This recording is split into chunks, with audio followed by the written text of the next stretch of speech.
With great love and respect in my heart, I welcome you to this beautiful Sunday morning from Sonoma. Before we begin, let's just take a moment to arrive and settle down. So wherever you are, just pull back, settle down, lighten your mind, and calm your eyes.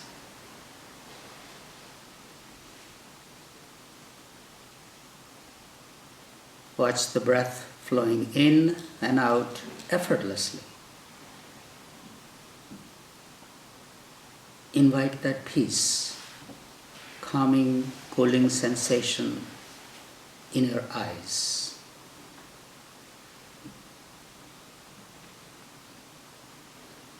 Thinking of a beautiful sunflower opening, relax your facial muscles.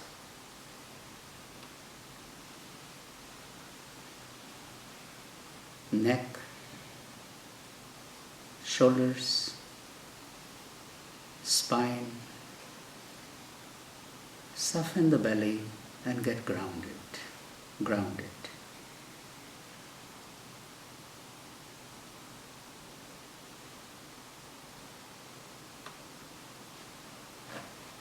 As you continue to observe the flow of your breath,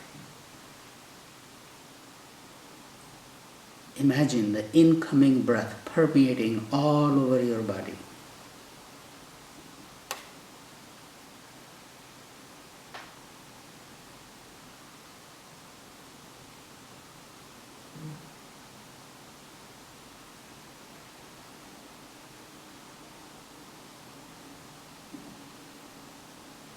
Breath comes in, and the prana shakti, the life force that comes dissolved in the breath, spreads all over your body, going to every single cell of your body.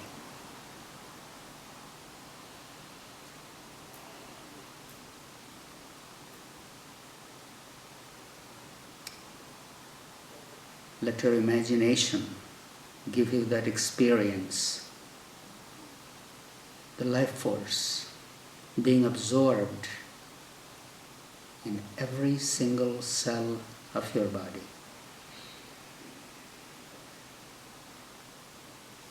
Toxins flowing out, new life force coming in.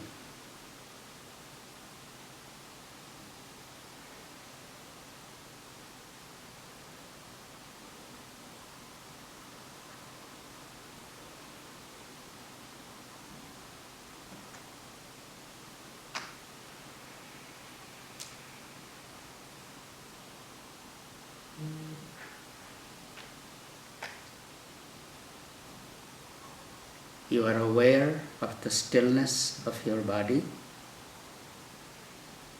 movement of the breath, absorption of the prana shakti,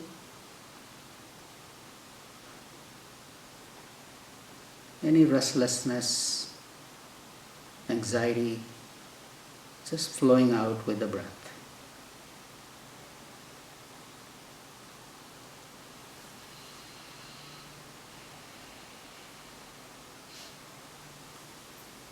Now we are going to pause our breath wherever it is for a moment. Just pause it. If there is little anxiousness, anxiety appears, relax it.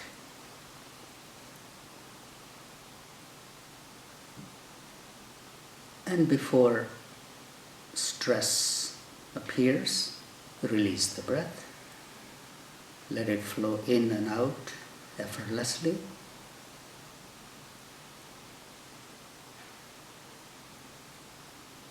Pause it again. Think of expansion, lightness.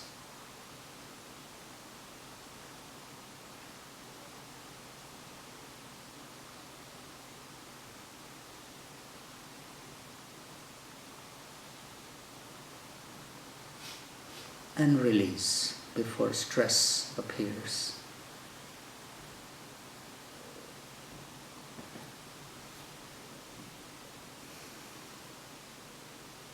After a couple of breaths, we pause the breath again and think about the stillness of our eyes.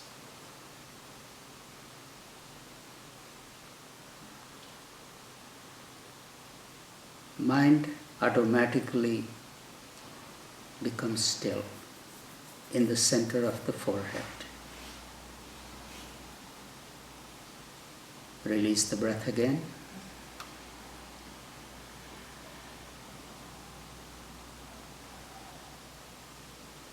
And pausing it again. Stillness of the body, stillness of the breath, stillness of the eyes, stillness of the mind.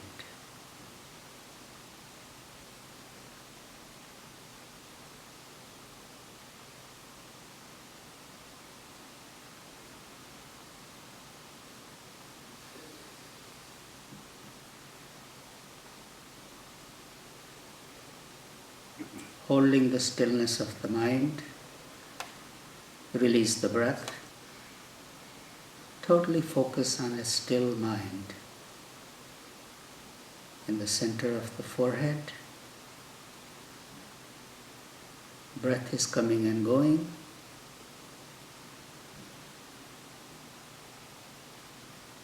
But your eyes are still, your mind is still.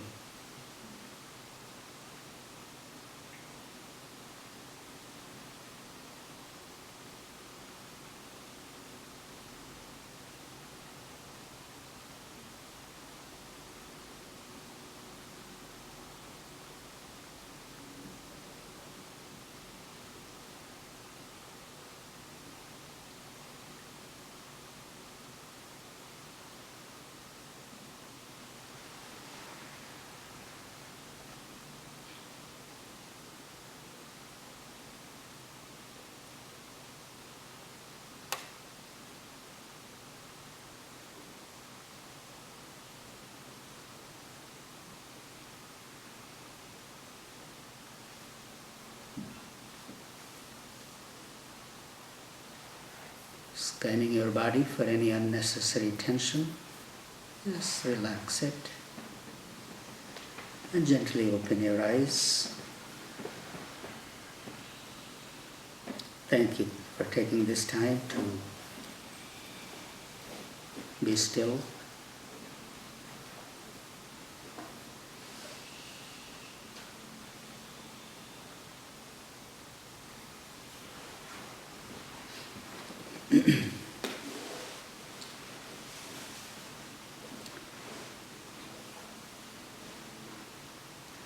Bade bhag manus tan pawa. It is said, we are very fortunate to have received this human body.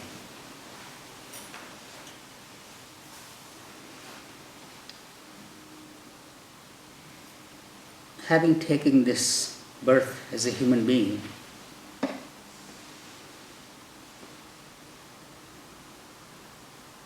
we are very fortunate if we find ourselves asking this question: what is the purpose of this life?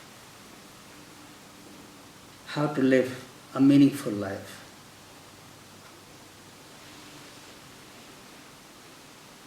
If we are not asking these questions, most of the time our mind is occupied with engaging in things that make us feel good momentarily, pursuing that little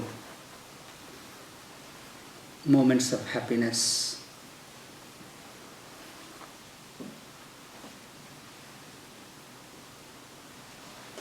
by satisfying the desire of the senses and the mind. We experience that momentary satisfaction. But right after that, the hunger appears again. And our life becomes totally absorbed in it. If I'm not finding something that I'm desiring, I'm unhappy. although having all kinds of things that could bring us happiness, one little desire is not fulfilled, our mind keeps going to that. Mind keeps going to one unfulfilled desire.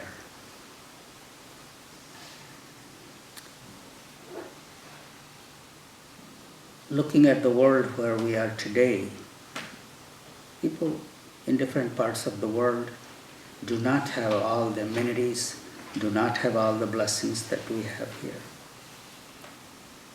Plenty of space we have, clean water, clean air, fruit on the trees, food in our fridge, roof over our head, and clothing, truckload of clothing. Every person, if you look in their house and the closets, and so much stuff we have accumulated, thinking all those things will bring us happiness.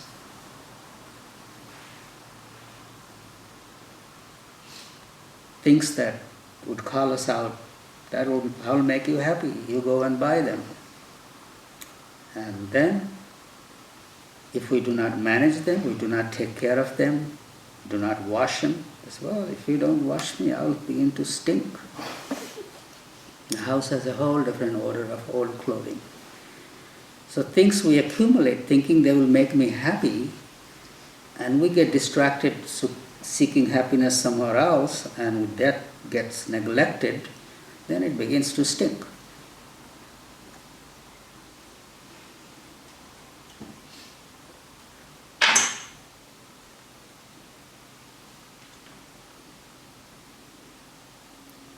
Looking at this, if we minimize our need,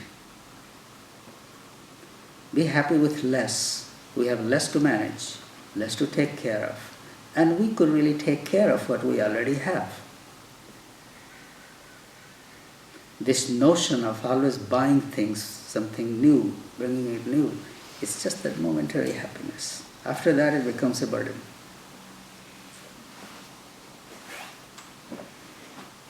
Be it a small thing or a big thing.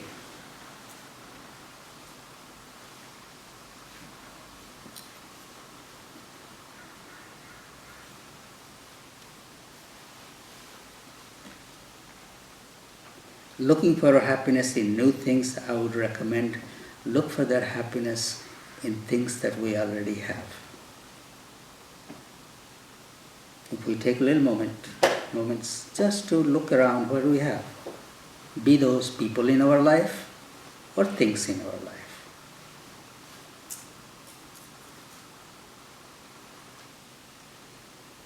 And what I'm saying, it is not new. I'm sure each one of us has heard it thousands of times. But hearing something, reading something is one thing. And really taking time and practicing is totally different thing.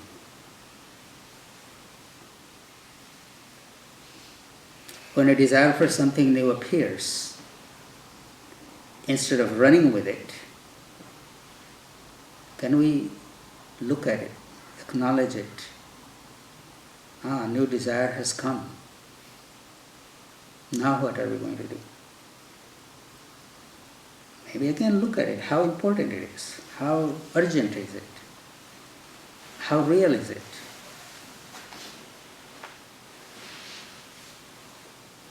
Maybe the energy that is going to be directed towards fulfilling that desire, can that energy be directed towards maintaining, polishing, dusting, beautifying, managing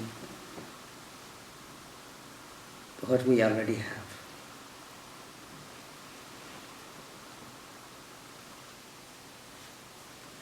It's all about directing the flow of energy. And this is a tantric practice. Tantra is not something very sacred and secret. Tantra is our everyday life. It's all about managing, directing the flow of your energy. Where are you investing your energy?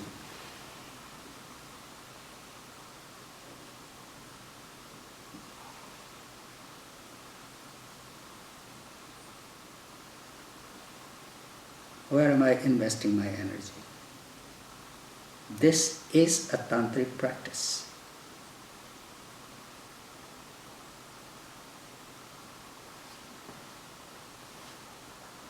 My life is sacred. Every action I do is sacred. Every action requires energy. Like in the ashram I was just talking about yesterday, that whether you are doing dishes, whether you are cooking, cleaning, tending the garden, sweeping the grounds, it's all puja. It's all part of your spiritual practice. Nothing is separate from it. Sometimes people say, Babaji, I have no time to do puja. I have no time to do meditation. Babaji says, just look at your energy, how you spend it, where you spend it, and what attitude you have towards whatever you are doing. Having the right attitude towards no matter what am I doing becomes a part of my puja, my worship.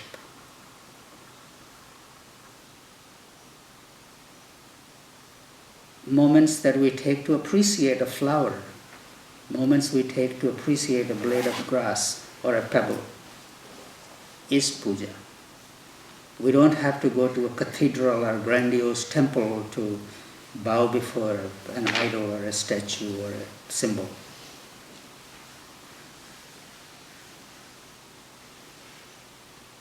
Baba used to say, your presence is the presence of God. If you are present with the right attitude, no matter where you are in a temple, you are in a cathedral, you are in a church, you are in a mosque, synagogue.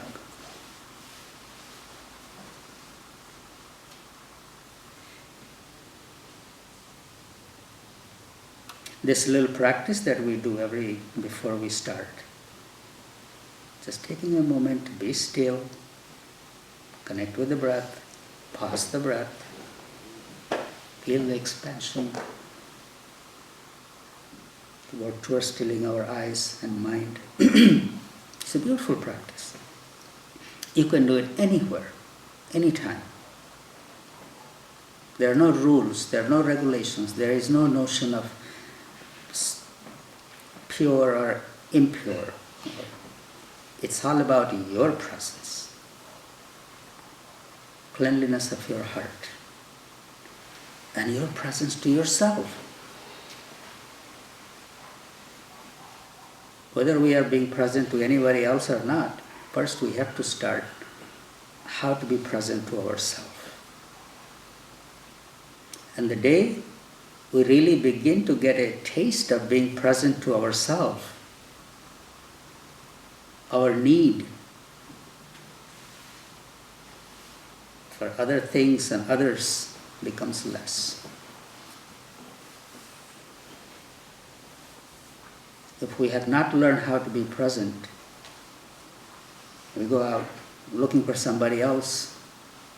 Well, this relationship will make me happy. Now all your expectations are put on that person. Now you make me happy. That person is not going to make you happy.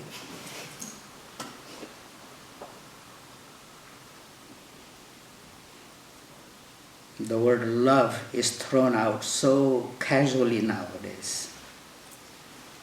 I love you, you love me, you do what I want, then I'm happy. If you don't you don't live the way I want you to live, then you don't love me, I don't. This is not love. This is an exchange for.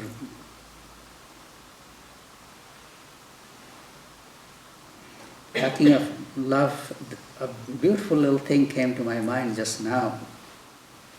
The story of Ram. Ram is the main character in epic Ramayana.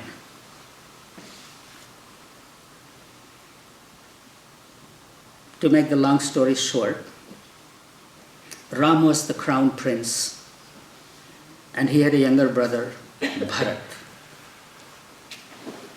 who was his step-brother. through certain events, Ram's father asked him to go to the forest for 14 years. Although he was the crown prince, but his stepmother had asked Ram to go to the forest. Bharat loved his brother and he did not want to take his kingdom.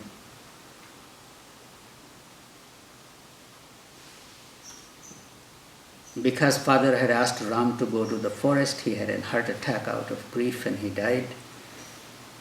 Younger brother Bharat came to persuade Ram to come back and take the kingdom. And these two brothers loved each other so much.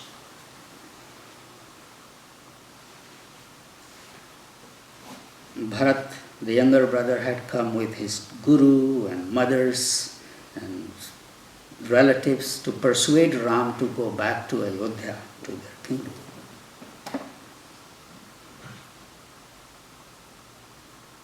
Bharat was pleading his older brother, please return, I love you so much. Finally they said, okay, whatever the guru says, that's what we will do.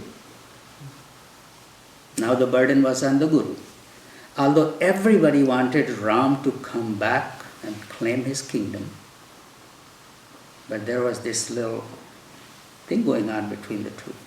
Ram had to honor his father's command that go to the forest. So Ram didn't want to return because everybody else wanted him to go to the kingdom. Guru listened to them both and he said, both of you are just the ideal in your own place. Ram, because your brother loves you so much,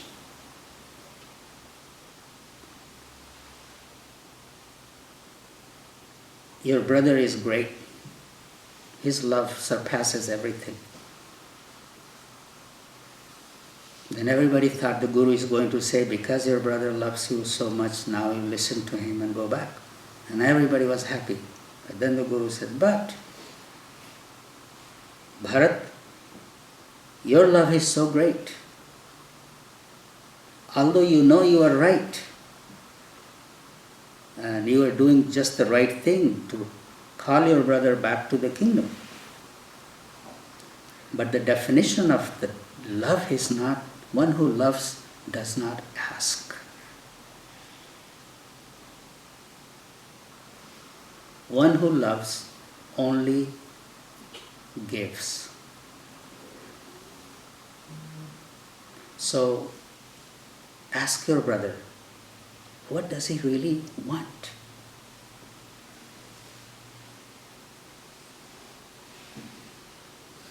Everybody just took aback. Because everybody was convinced that Bharat's love was so much and Ram was a righteous person. And of course he's going to give in to, and that's what everybody wants, that's the right thing to do. He's the crown prince, he should return back, take care of the kingdom. Father is dead.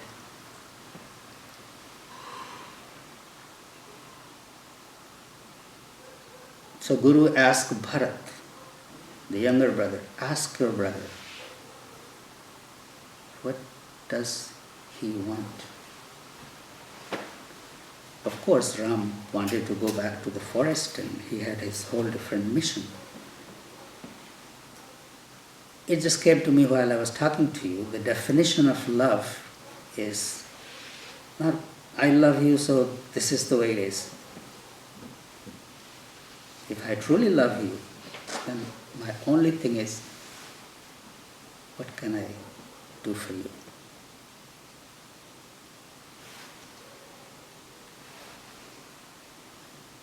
Not asking that I love you, now you do this. Or you love me, if you really love me, then you do this. That's the real love. The rest is transactional. I don't know how I got to that topic, but please ask, where is that love in your life? If it's not with a human, is it with an animal or is it with a plant? What is it? Something I love without expecting anything. I see, we plant plants, and at least we love the plants, we grow them. There's a little expectation that they will bear fruit someday. And if they are not, then are we still watering them, or, well, less time to replace?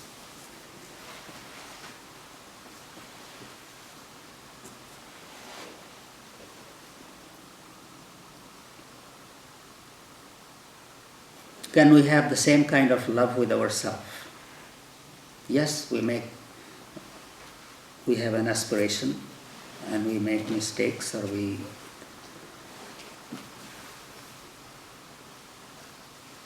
how to live up to that love for the self.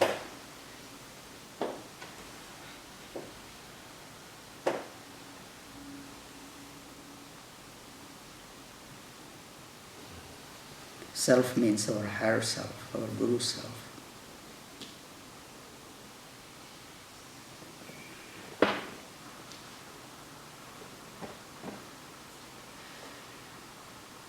It all can be accomplished by paying attention to the flow of our energy. Paying attention. Where am I directing my energy? That is the key. That is the source. Every moment, with every thought, with every desire, with every aspiration, being able to stop, take a step back, take a deep breath, and look. Wherever I'm investing my energy in, is this taking me towards what I really came here to do?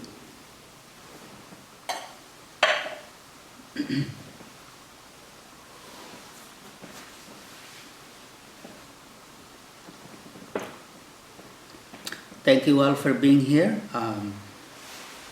The whole thing that on my mind was today when I was walking here, just to remind again each one of us to pay attention to where I'm directing my energy. Something else came in from somewhere. I totally firmly believe in that whatever comes out, it must have been on somebody's mind. So hopefully you got something, and whatever was not for you, just let it go. Thank you all very much. I'll see you again next week.